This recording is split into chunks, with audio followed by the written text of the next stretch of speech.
Good morning. We have general questions. Question number 1, Colin Beattie. To ask the Scottish Government what impact it expects the increase in air passenger duty to have on the coming tourist season. Minister Keith Brown. Presiding Officer, anything that increases the cost for people visiting Scotland can be expected to have a detrimental impact on our tourist industry. The World Economic Forum Travel and Tourism Competitiveness Report 2013 shows that the UK has amongst the highest aviation taxes and charges in the world, in fact ranked 139th out of 140. We continue to call for the devolution of air passenger duty as soon as possible so that we can develop a regime that makes Scotland more competitive. Colin Beattie. I thank the Minister for his response. Does the Minister agree that it is perfectly clear that only with full control over our economy can we hope to manage important potential tax barriers to tourism, such as air passenger duty? Minister. I do agree with that proposition. Of course, there is the possibility, though, if we can have the devolution of this power, that we can do something about that in the meantime. We have consistently called for that. Indeed, the Calman Commission called for that. There is another report by the York Aviation Group which suggests that £210 million a year is lost to the Scottish tourist economy because of these charges. And, of course, any action that can be taken in the meantime to alleviate that cost would benefit the Scottish economy. Patrick Harvie.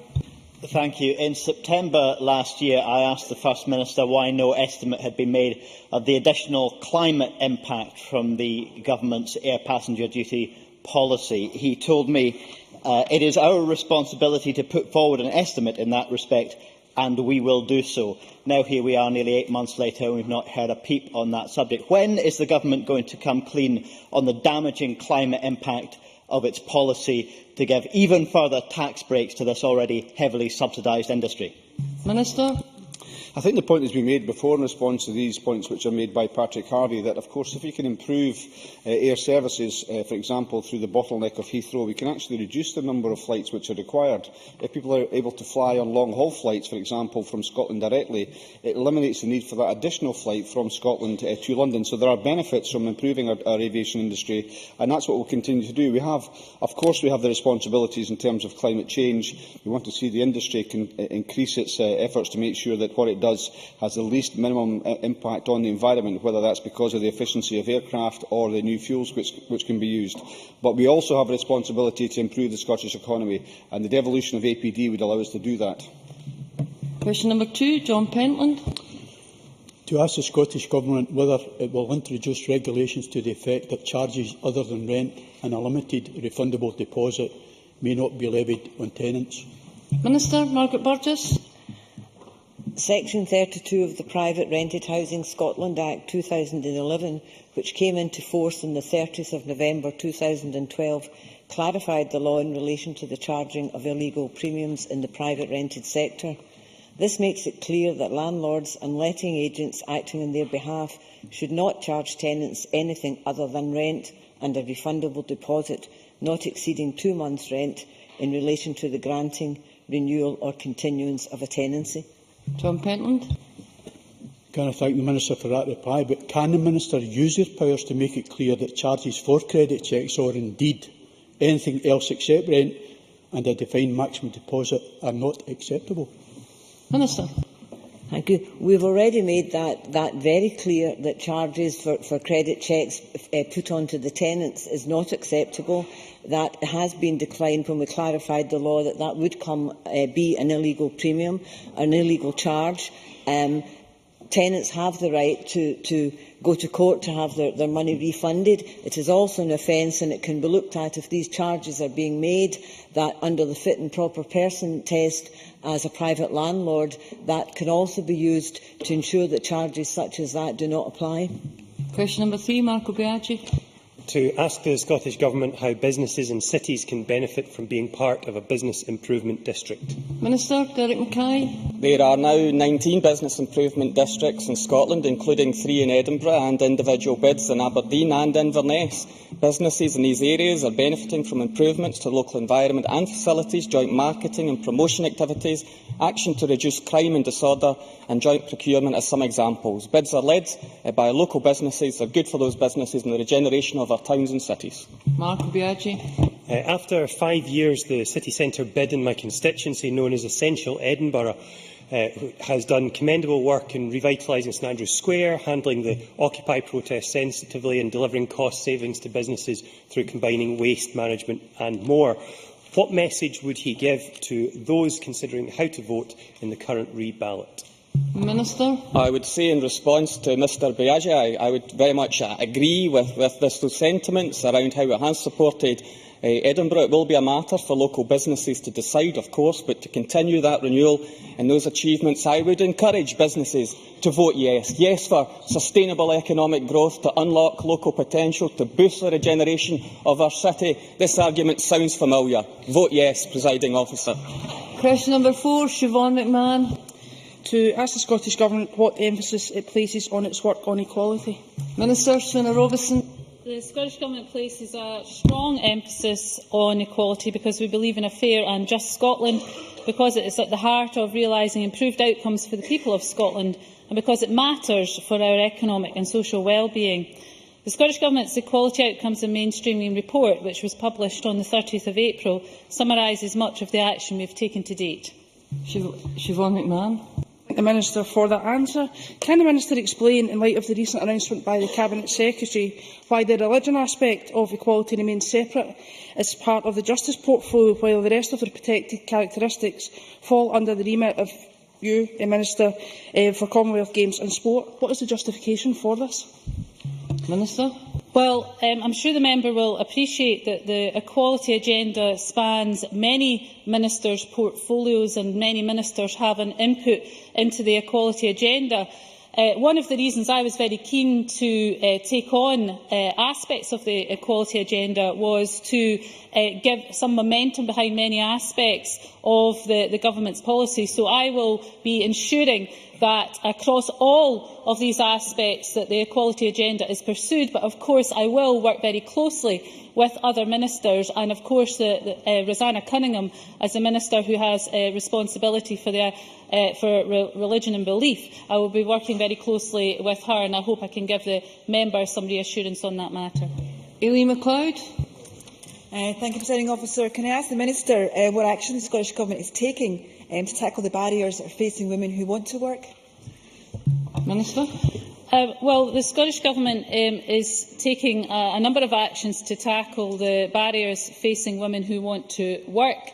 The member will hopefully be aware of last year's very successful Women's Employment Summit, that Angela Constance has formed a strategic group on women and work to help her monitor the wide range of activity across government. There is also a cross-government occupation segregation group which has been convened to consider the wide range of challenges that we face in achieving better gender balance across the labour market. In addition, of course, we also have the Children and Young People Scotland Bill, which is increasing the hours and flexibility of high-quality early learning and childcare. And finally, of course, the First Minister has asked the Council of Economic Advisers to look at the best models of delivery and funding to achieve a high-quality universal early learning and childcare system. I hope that's something that the whole Chamber can agree on. Question number 5, Kenneth Gibson. To ask the Scottish Government what its position is on the statement in the Electoral Commission advice on spending limits for the referendum on independence for Scotland, that it is clearly important that the campaign rules should not encourage perceptions of unfairness that could damage voters' trust in the referendum process or result. Cabinet Secretary Nicola Sturgeon. The Scottish Government is determined that the referendum should be, and indeed be seen to be, a fair, open and democratic process which is conducted and regulated to the highest international standards and which commands the confidence of the public and of both sides of the debate. Paragraph 24 of the Edinburgh Agreement confirms that both the Scottish and the UK governments recognise that campaign finance will be an important issue for those campaigning in the referendum, for the Electoral Commission in regulating the referendum, and indeed for the people of Scotland. The Scottish Government has accepted the Electoral Commission's modified recommendations on spending limits as set out in its report in January. These limits will help to ensure a level playing field between campaigners on each side of the debate. Kenneth Gibson. I thank the Cabinet Secretary for her response. Lord Ashdown, former UN High Representative for Bosnia and Herzegovina, is the latest figure to condemn the No campaign for accepting money from Tory donor Ian Taylor, given his allegedly close ties to Balkan war criminals. Does she share my concern that no campaign leader Alistair Darling's active defence of questionable donations is failing the high standards people rightly expect of the referendum process? Cabinet Secretary. I believe, and I said this in the Chamber last week, that public confidence in the referendum process, including in how campaigns are financed, will be absolutely vital. The process proposed in the bill that Parliament will shortly consider will ensure that the referendum will be run to the highest standards of probity. The campaigns themselves have a responsibility to conduct themselves to a similarly high standard. It is, of course, for campaigns to determine whether to accept particular donations and, of course, to justify any decisions that they take. I pointed last week to what I consider and observe to be an inconsistency in the Labour Party's position, and I also commented that I thought it may be a wise course of action for the No campaign to return a donation pending an investigation, and that remains my view. Question number 6, Margaret McCulloch. To ask the Scottish Government how it supports manufacturing. Cabinet Secretary John Swinney. Presiding Officer, working alongside industry, the Scottish Government provides integrated support for the manufacturing sector in Scotland through Scottish Enterprise, Highlands Downs Enterprise, Skills Development Scotland, Scottish Development International and other relevant bodies. Specific support includes the Scottish Manufacturing Advisory Service, which has now assisted over 3,000 individual companies. Completed projects have resulted in over £110 million of value add for assisted companies. Margaret McCulloch. I thank the Minister for that reply. The Scottish Government will be aware of recent developments in South Lanarkshire and the Central Scotland region, where such as the report of the East Kilbride Task Force, which was set up after Rolls-Royce decided to withdraw from the town and has gained importance with the loss of manufacturing jobs at Jays. Does the Scottish Government believe that there is a case for a specific national manufacturing strategy to complement the economic strategy and support regeneration and recovery in places like Lanarkshire, where we have the infrastructure and skills to become a competitive manufacturing location once again? Cabinet Secretary. The Government attaches very significant importance to the support of manufacturing and the development of manufacturing capability within Scotland. It is central to the achievement of our aims through the Government's economic strategy, and as I explained in my original answer to Margaret McCulloch, the best way to deploy that is by ensuring that individual companies involved in the manufacturing process are able to receive the very focused support of both Scottish Enterprise and the Scottish Manufacturing Advisory Service. I can reassure Margaret McCulloch that manufacturing has a very substantial role to play in the Government's economic strategy, and we will continue to pursue the support of individual companies that are developing their manufacturing capability. Kenneth Gibson. Does the Cabinet Secretary agree that Scotland will have a much stronger manufacturing base if between 1997 and 2007, when Tony Blair was Prime Minister, we didn't lose 37% of all manufacturing employment in Scotland, including more than half of Ayrshire's manufacturing employment? Cabinet Secretary. Well, I think what Mr Gibson highlights is that there has been, in the past, a lack of focus on manufacturing activity, and that is why, in the efforts that we take forward as a government, whether it's about trying to fulfil the country's renewable potential, that we actually are able to generate the type of manufacturing employment that will ensure the devices and the processes that are used for renewable energy are actually manufactured here as a consequence of research and development undertaken in this country. That's one very vivid example of how the Government is taking forward the support of manufacturing activity in Scotland with the objective of boosting the Scottish economy and boosting the skills base of our people. Question number 7, in the name of Bob Doris, has been withdrawn. The member has provided an explanation. Question number 8, Annabel Goldie.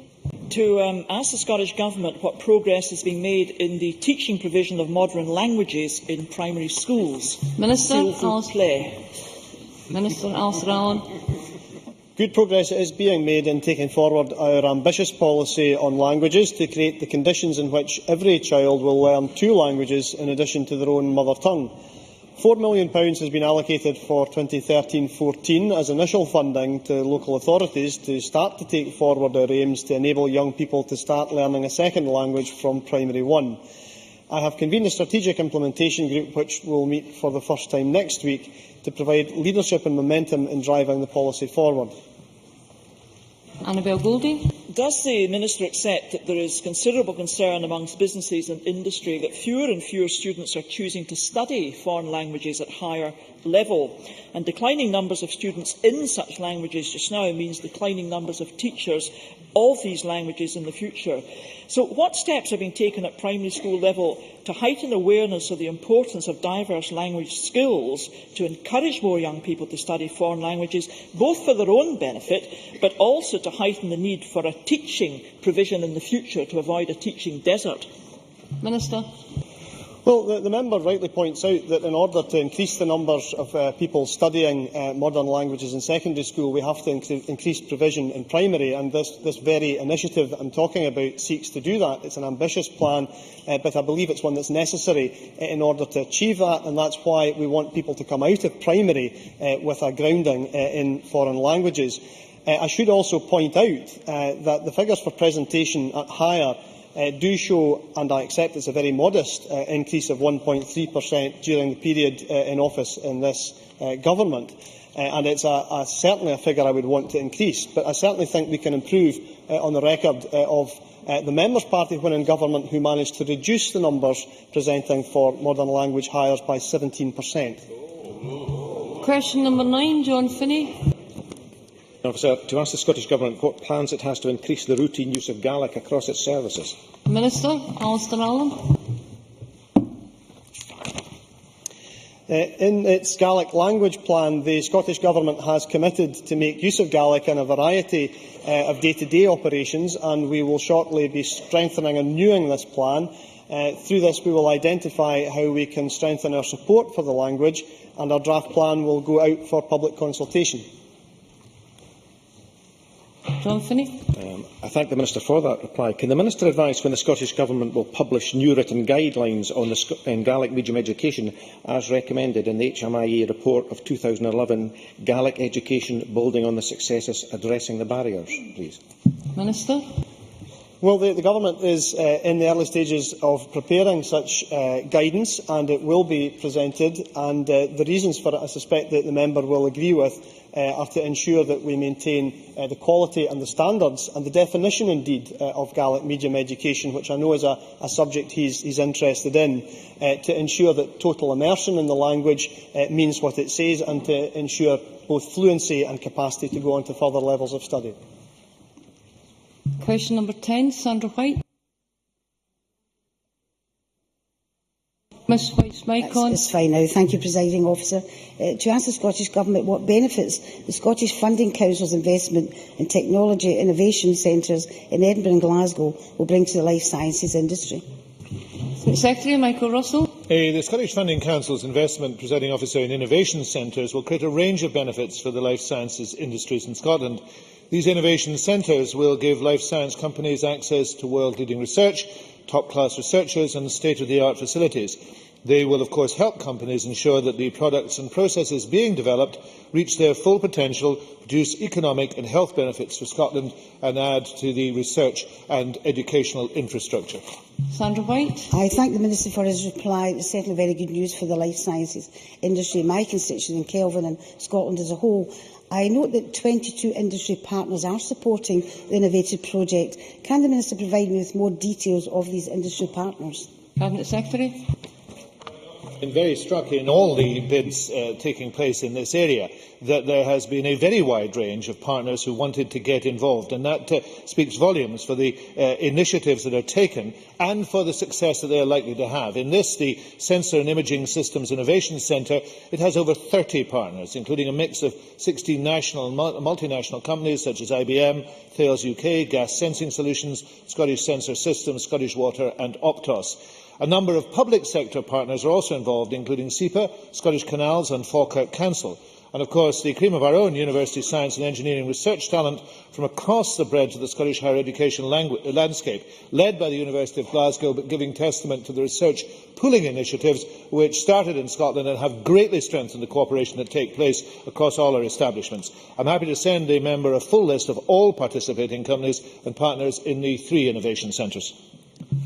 That ends general questions. Before we move